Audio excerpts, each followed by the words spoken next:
De hoy, uno de nuestros invitados tuvo un contratiempo, el doctor Raúl Jiménez Vázquez, y no nos va a poder acompañar. Sin embargo, tenemos en la mesa a personas de la vida académica y pública de México, conocedoras del tema y de algunas implicaciones relacionadas, o de muchas implicaciones relacionadas con el tema energético. Voy a dar primero la palabra al licenciado senador Manuel Barlet Díaz.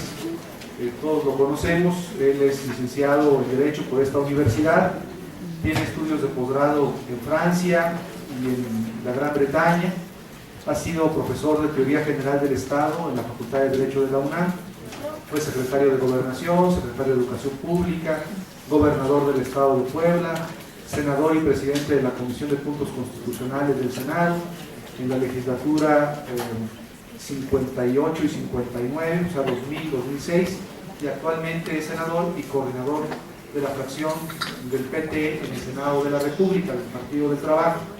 También nos acompaña el doctor John Saxe Fernández. El doctor John Saxe Fernández es un experto en muchos temas, pero sobre todo en temas de carácter geopolítico. John Saxe realizó su licenciatura en las universidades de Costa Rica y en Estados Unidos, en Massachusetts. Obtuvo grados cum laude, obtuvo becas internacionales, ha realizado estudios de maestría en la Washington University y también en otras universidades de nuestro país y del extranjero. Ha sido profesor en Nueva York y en la Universidad Estatal de California en Los Ángeles.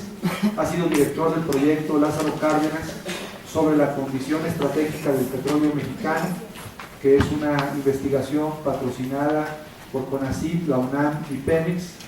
Coordinó el Seminario de Teoría del Desarrollo del Instituto de Investigaciones Económicas de la UNAM y actualmente se desempeña como docente de la Facultad de Ciencias Políticas y Sociales de la UNAM y como investigador del programa El Mundo en el Siglo XXI del Centro de Investigaciones Interdisciplinarias en Ciencias y Humanidades UNAM. Es autor y coautor y coordinador de 23 libros. Entre los más recientes están Terror e Imperio, La energía en México, situación y alternativas, el reposicionamiento de la Federación Rusa, crisis e imperialismo. Ha recibido premios, ha publicado más de 1.300 artículos en diarios nacionales como El Excelsior y La Jornada. Y también nos acompaña el doctor Ruperto Patiño Manfred. El licenciado Ruperto Patiño es licenciado en Derecho, es doctor en Derecho en la UNAM, tiene también estudios de maestría por la UNAM y un posgrado en Legislación de Comercio Internacional que realizó en Ginebra, Suiza, como becario del GATT. Su actividad académica es muy vasta, fue director de la Facultad de Derecho de la UNAM, fue coordinador muchos años del programa universitario del posgrado en Derecho de la UNAM, fue jefe de la División de Estudios de Posgrado de Derecho durante 8 años, es profesor de carrera de tiempo completo definitivo, imparte las materias Régimen Jurídico del Comercio Exterior, Derecho de la Integración, México en el régimen jurídico del comercio internacional, funcionamiento de la zona de libre comercio de América del Norte y teoría jurídica contemporánea. Es profesor titular por oposición de la materia de Derecho Económico de la Facultad de Derecho de la UNAM, es miembro del claustro de doctores en Derecho, es coautor de la Defensa Jurídica contra Prácticas Desleales de Comercio Internacional, coautor de la obra Derecho Civil a 200 años del Código de Napoleón, y en fin, su especialidad es el comercio exterior, el derecho económico, el derecho de la competencia económica, los procesos de integración, el comercio internacional y los tratados de libre comercio y su relación con los derechos humanos. Entonces, es una mesa muy importante. La mesa tiene por título Las consecuencias de la inversión extranjera en la industria energética. Tiene en primer término la palabra el senador Manuel Barlet Díaz. Quiero felicitar a Jaime por haber organizado este foro de una gran calidad. Escuchamos a los planteamientos de la mesa anterior, realmente de primera, y pues sin duda ya vemos quienes nos acompañan en esta mesa también, gentes de primera, una gran experiencia, y diría yo con buena fe, porque no encontramos la buena fe en esta reforma. Yo voy a tratar de explicar o de tocar el tema porque está muy bien presentado.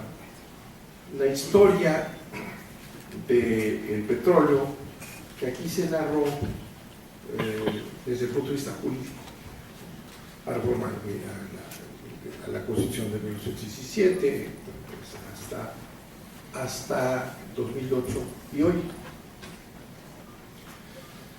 Los aspectos técnicos jurídicos son muy importantes, pero no pueden ser entendidos si no está atrás el concepto político o geopolítico, porque sería un ejercicio de toda una serie de cambios que no entenderíamos. El tema del petróleo en el mundo, y obviamente en México, es un tema de poder, es un tema de política, es un tema de poder mundial. Y lo que hemos vivido en estos años es precisamente eso. El artículo 27 constitucional, en su planteamiento original, establece un principio que quienes hemos vivido estos años lo vemos con una gran naturalidad, que es el principio de la propiedad de la nación sobre su suelo. Esta es una definición profundamente revolucionaria que se da en Querétaro y que tiene un efecto enorme en la explotación del petróleo. México era en aquellos años uno de los países con mayor producción de petróleo en el mundo. Estaba siendo explotado por las empresas transnacionales que conocemos y estaban operando de acuerdo a una reforma del Porfiriato, una de González, tengo entendido, de la cuestión de la propiedad, que establecía que el propietario de la superficie era el propietario hasta el centro de la tierra, y que inclusive el arrendatario tenía derechos de explotación hasta el centro de la tierra. Por tanto, el artículo 27 original en su primer planteamiento es una revolución que inmediatamente inicia una guerra. Esa es la guerra que estamos viviendo hoy, que es exactamente la misma de 1917. Las empresas petroleras inmediatamente impugnan ese principio constitucional y se inicia una serie de presiones brutales a Venustiano Carranza y así consecuentemente para que no se aplicara el principio a la explotación petrolera, que tenía, repito, una gran magnitud en ese momento ya. La presión es tal que no se reglamenta el 27 en esa parte, sino años después. Encuentra, por eso digo yo que el derecho, a final de cuentas, si no lo colocamos en estas dimensiones, pues no entendemos. Bueno, ¿por qué se tardaron tanto tiempo en reglamentar el aspecto de la propiedad del subsuelo del 27? Porque había una brutal presión para que nos hicieran. Inclusive amenazas, muertes, asesinatos. Carranza es asesinado en la Sierra Norte de Puebla, en donde operaban guardias blancas de las petroleras. La lucha continúa, por no quedarme ahí. Un revolucionario realmente poderoso, Obregón, un extraordinario estratega general, que no vio que cuántas batallas dio, pues es presionado por los Estados Unidos por todos los medios posibles. No se reconoce su presidencia con todo lo que eso significa de trato imperial, hasta que lo obligan a firmar los tratados de Bucarest.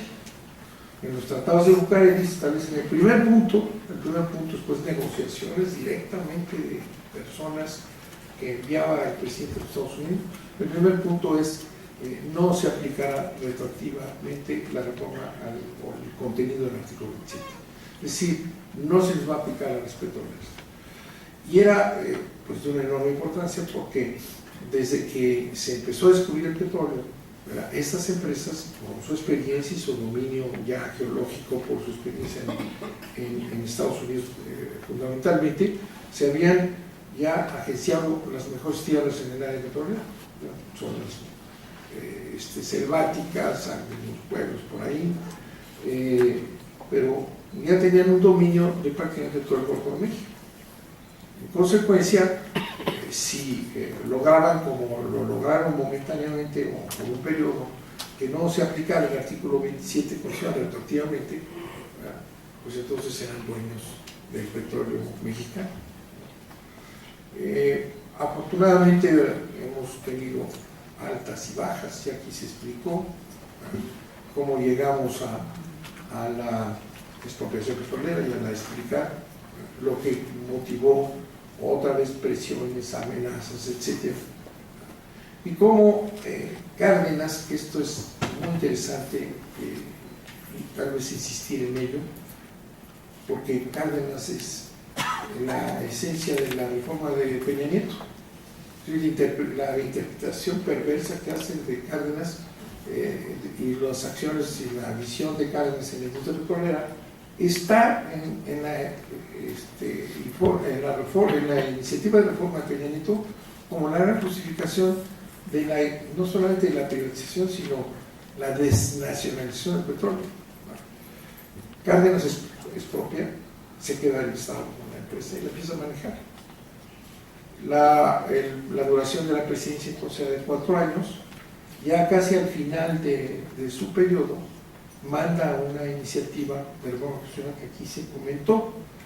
¿Cuál es la esencia de esa reforma? Es esta explicación, aquí lo dijeron literalmente. Cárdenas dice que el constituyente no tenía en mente, atribuyéndole la propiedad del subsuelo al Estado, evitar que lo concesionara. Al contrario, la idea que tenía para mejor distribuir esa riqueza.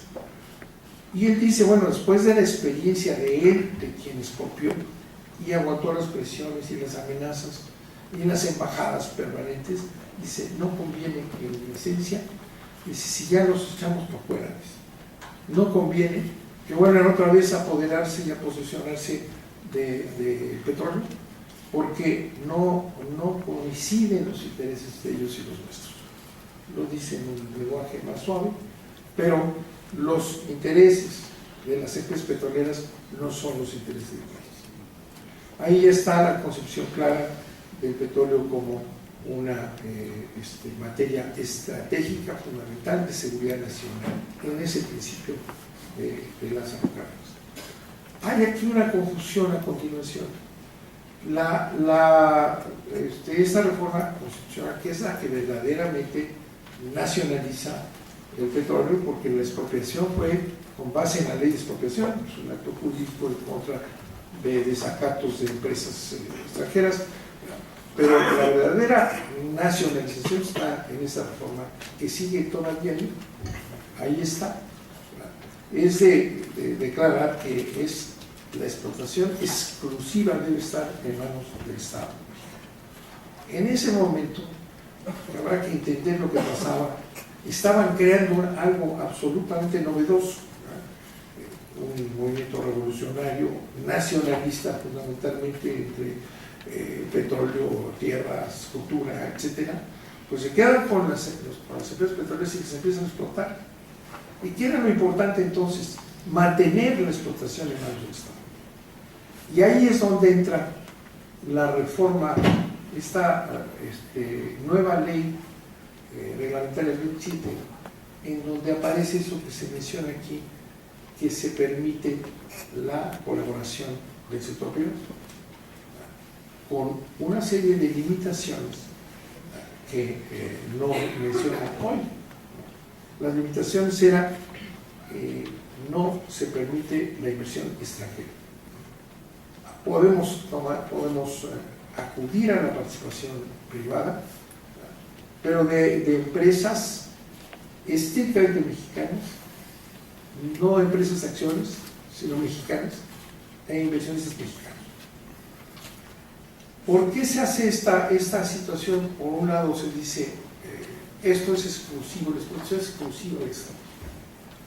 Y la ley reglamentaria abre esa posibilidad de una inversión privada, no extranjera, nacional exclusivamente, que no riñe con la esencia misma de haber hecho a esa nacionalización y necesitando desesperadamente el apoyo privado a la manutención y explotación petrolera. Estaban sin técnicos, estaban haciendo milagros con los trabajadores petroleros y era necesaria la colaboración privada, y eso fue lo que motivó que se aceptara esa participación realmente provisional de emergencia y exclusivamente subrayado para intereses mexicanos, empresarios, capitalistas y empresas mexicanas, con toda claridad. Esto supe todo lo que hemos comentado, sale Cárdenas y entra Ávila Camacho. Ávila Camacho es un giro conservador de la Revolución Mexicana. ¿Qué motivó que Cárdenas haya designado a Ávila Camacho, un hombre pegado a él, administrador de toda su carrera militar, más administrador que nada, hombre de confianza, pero conservador? Entonces, ahí viene otra ley reglamentaria en donde empiezan a moverse y a abrir. Un estudio de Narciso Bassols Batalla que Jaime Cárdenas y yo leíamos sobre esta historia, habla de que en esos momentos se estaba creando, es una acción creativa de creación de instituciones, ¿no? De empresas extranjeras explotando todo, a tenerlo el Estado porque se había expropiado, y cómo se llega a la decisión final de que se mantenga en manos del Estado. Bueno, eso nos parece hoy muy normal, pero entonces era una decisión política de una enorme importancia, y había posiciones encontradas, como aquí se dijo, políticamente encontradas. Ávila Camacho empieza a abrir, y de Ávila Camacho alemán, ¿verdad? Otra vez, siempre las presiones norteamericanas nunca han aceptado la explotación petrolera, nunca la han aceptado. Las empresas petroleras norteamericanas han tenido siempre la determinación de regresar a México, ¿no? Entonces viene Miguel Alemán, los contratos de riesgo, ¿no? Empiezan a analizar que si permite la ley contratos con extranjeros, contratos de riesgo, y Miguel Alemán otorga contratos de explotación petrolera, contratos de riesgo. Ya vimos aquí la calidad de los contratos y cómo se maneja, la imposibilidad de controlar a las empresas extranjeras, ¿no? O sea, una enorme parte del territorio nacional se concesiona a empresas extranjeras que iban a participar en esta aventura de riesgo, que además, si leemos lo que en aquella ocasión significaba el riesgo, pues era un riesgo muy relativo para las empresas explotadoras, era más riesgo para el Estado. Miguel Alemán se defiende. Miguel Alemán publica un libro que le escribe Bermúdez, que fue su director de Pemex, y dice Miguel Alemán que no estaba prohibido. Si tú ves, eso no estaba prohibido. Pues después se prohibió. Reyes Heroles, el papá de estos dos muchachos que participan en el negocio petrolero y que son brokers de intereses transnacionales, los dos, el encargado de la transparencia y el otro fue el director de Pemex. El papá, don Jesús Reyes Heroles, bueno, con la fuerza de la presidencia de la República, ¿verdad? Ruiz Cortines, López Mateos regresan a jalar otra vez y se echan para atrás los contratos de riesgo. Seguimos en este camino. TLC, Tratado de Comercio, Salinas de Gortari. Esa es toda una historia. El tratado aquí tal vez nos va a ayudar el maestro a definir realmente cómo vamos a estar. Ese es un tema central. La apetencia reconocida por tibios y troyanos en el Tratado de Comercio del Petróleo. A mí me da risa cuando la prensa norteamericana y algunos epígonos aquí locales dicen, bueno, estos mexicanos, ¿qué les pasa? Su esencia, su alma es el petróleo. Bueno, se han convertido el petróleo en ellos mismos, su naturaleza. Lo dice la prensa norteamericana criticándonos, cuando los Estados Unidos, eso sí, que tienen el petróleo como su segunda naturaleza, pase lo que pase, cuando menos el petróleo que nosotros defendemos es el nuestro, ellos es el mundo entero, ¿no? Irak, están comprando el petróleo en Irak, con el pretexto que Libia, ya se la comieron también, y ahorita se quedaron en un impasse porque va tras Irán, que es una de las reservas más importantes de gas. Entonces en el TLC no se avanza en petróleo, sí en electricidad. En electricidad, que es un avance de López Mateos, recordarán ustedes, se compran las empresas extranjeras, todas extranjeras. Ya habíamos creado también en la época de Cárdenas, se había creado la Comisión Federal de Electricidad, que es otra hazaña mexicana, con máquinas viejas como pudieron, empezaron a generar energía y empezaron con la idea social, que ese es un punto central. Son servicios públicos, ¿verdad?, que deben estar en manos públicas o privadas. Esa es la desiderata, que se da una batalla en Estados Unidos mismo en la lucha entre es público o es privado. Se crea una gran empresa eléctrica, poco a poco. Finalmente las empresas eléctricas ya no invertían, como sucede cuando ya no es negocio, sucede invariablemente. Y entonces el presidente López Mateos decide comprar las empresas, las compran y establecen la nacionalización de la energía eléctrica, establecen la Constitución que la generación, transmisión e distribución de energía eléctrica para el servicio público debe estar reservada al Estado. TLC se prostituye el concepto de servicio público. Y esto lo subrayo porque todo lo que se ha hecho para ir echando para atrás la estructura esta que establece la exclusividad del Estado en territorio de la electricidad, siempre es con mentiras. Siempre es con mentiras, engañando a la población, y como lo están haciendo hoy con los spots esos de que una vez que se haga la reforma van a tener la electricidad más barata, van a tener la gasolina más barata, y nada les falta decir lo que decía aquel Hitler, ¿no? Y un marido joven y guapo para cada uno. Es lo único que les falta decir, ¿no? Mentiras.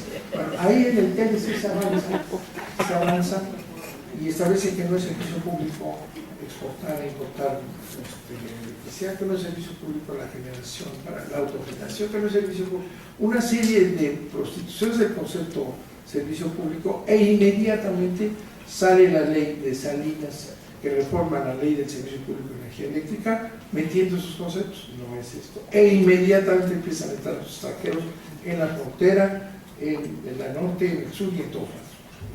Y empieza la tradición que hoy sin haber reformado la Constitución, hoy ya llega al 30% de la generación de energía eléctrica que está reservada en el Estado, en la Constitución, el 33% más ya de la electricidad la generan empresas extranjeras, ¿verdad?, subsidiadas, apoyadas por el gobierno. Entonces, eso entra en el TLC. Y otra cosa que resultó terrible y que el Departamento de Comercio de Estados Unidos consideró una gran conquista es el compromiso del Estado mexicano de licitar, hacer licitaciones internacionales para todas las compras del Estado, principalmente el XCP. Y ahí empieza otra invasión. Con ese pequeño detalle empezamos a licitar todo lo que compra Pemex y CFE. Obviamente empiezan las grandes empresas a meterse aquí y empieza la desnacionalización de la industria eléctrica y petrolera. Luego veremos el punto final que quería yo dejar al doctor. Después de todo esto viene una serie de contratos constitucionales constitucionales en petróleo, en gas, contratos de servicios múltiples no están prohibidos. Vienen los panistas, Salinas hace su parte, Cedillo la suya, los dos panistas que exportan a los Estados Unidos la mitad de la Reserva Nacional, nada más en 2 periodos. Y inventan una serie de contratos en la zona de Burgos, le entregan a las empresas extranjeras, diciendo que no está prohibido los contratos de servicios. Aquí se dijo, no están prohibidos los contratos de servicios. Entonces inventaron un concepto que se llama contratos de servicios múltiples, o sea, el servicio 1, 2, 3, 4, que sumados los múltiples, pues es la explotación, a final de cuentas. Le entregan la cuenca Burgos a la explotación extranjera.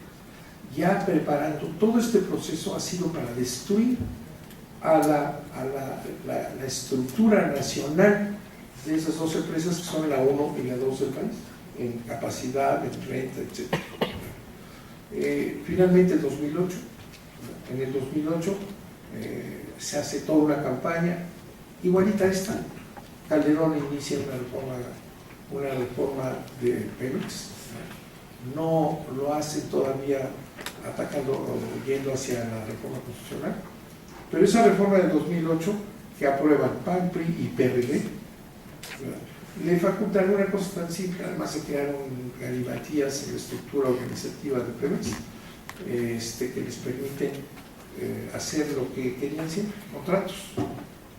Les dan facultades, desconectando a Pemex de las autoridades de la auditoría superior, etcétera, facultades para que contraten todo. Es 2008, Calderón. Y en ese momento empiezan a contratar todo. Y ya vienen los Halliburton, y los estos y los otros servicios. No entran todavía las transnacionales, porque las transnacionales desde entonces, cuando estuvimos en esa batalla, exigían que si tenían que entrar ellos, tenían que reformarse la Constitución, por lo que aquí se explicaba.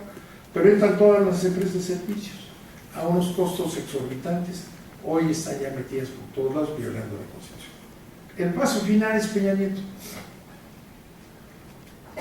la entrada de las grandes transnacionales, que ese es el objetivo final. Las mismas que aquí sacamos reforzadas, porque se han venido uniendo. La ExxonMobil, aquí se decía, es la segunda empresa de los Estados Unidos en tamaño.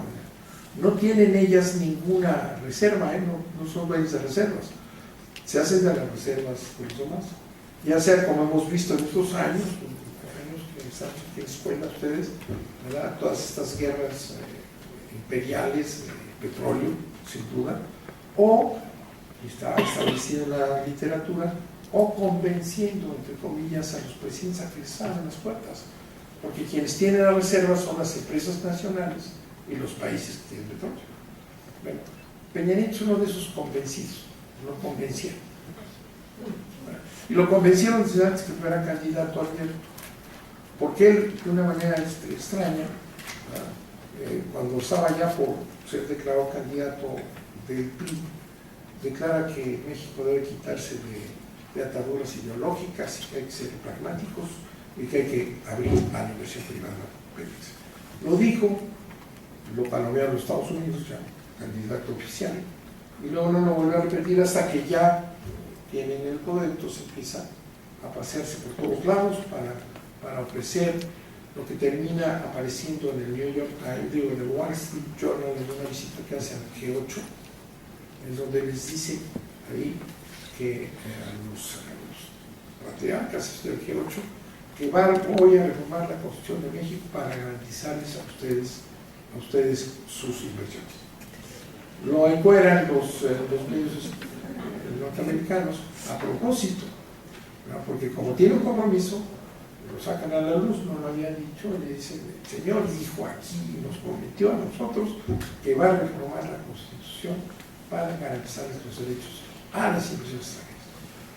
Esa es la reforma, ahí está clarísima. Peña Nieto está obedeciendo un acuerdo hegemónico de los Estados Unidos. Esa es la reforma de Peña Nieto, y no debemos entenderla de otra manera.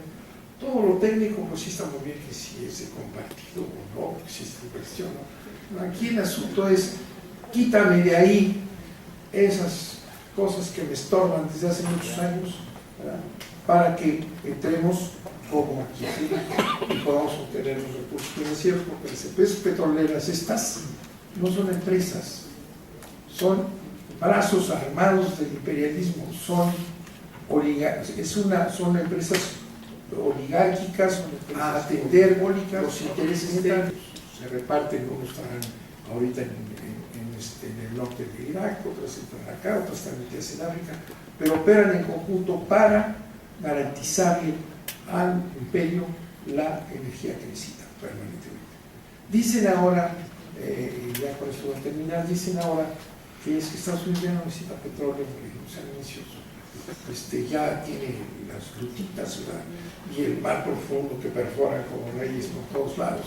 No necesita, hay que sacar petróleo y venderlo, como decían ahí en uno de los foros fallidos estos, hay que monetizar el petróleo, ¿verdad?, sáquenlo ya. Y es lo mismo que han venido repitiendo años, porque ni siquiera renuevan el rollo, sino lo repiten, ¿verdad? Hay que sacar todo, porque ya los gringos ya no necesitan petróleo, lo cual es una brutal mentira. Tenemos documentos que son muy importantes, en donde el Senado de los Estados Unidos dice claramente que necesitan que México siga mandándoles 1,5 millones de barriles diarios. De 2,5 millones que han quedado por las explotaciones irracionales de petróleo, 1,5 millones se lo estamos mandando. Y como ahorita está bajando, están muy preocupados porque sus refinerías del Golfo de México están ociosas. De ahí que entendemos por qué compramos la gasolina allá. Es lo mismo, es otra presión, otro compromiso, no es una irracionalidad, no están locos, están sometidos a eso. Entonces, eso es lo que es. Ya vino el vicepresidente a decirle que muy bien, sigan, apúrate, porque aquí estamos nosotros listos para entrar. Necesitan el petróleo mexicano, quieren hacerse del territorio nacional, van a entrar si las dejamos a posesionarse de México. No son empresas comerciales, no vienen a competir, esa es la peor mentira. Vienen a apoderarse del petróleo mexicano por encima de la menguada capacidad de los presidentes de la República, y más si son sus asociados. El otro gran elemento después de la presión norteamericana es la corrupción. Toda la tecnocracia está metida en el negocio petrolero.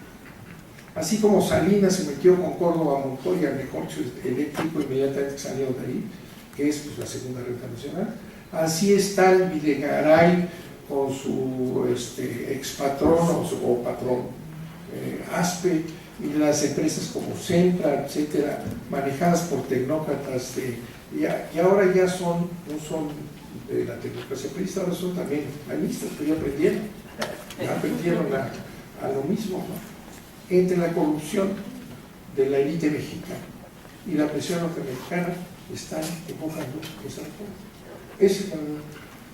Yo nada más dejo, una vez que se quite de la Constitución, ¿verdad?, ese freno, es un cambio violado, ¿verdad?, pero es un freno aún, ¿verdad?, la energía entra al régimen de libre comercio y se aplican, y aquí vamos a ver qué tanto las reglas del Tratado de Libre Comercio.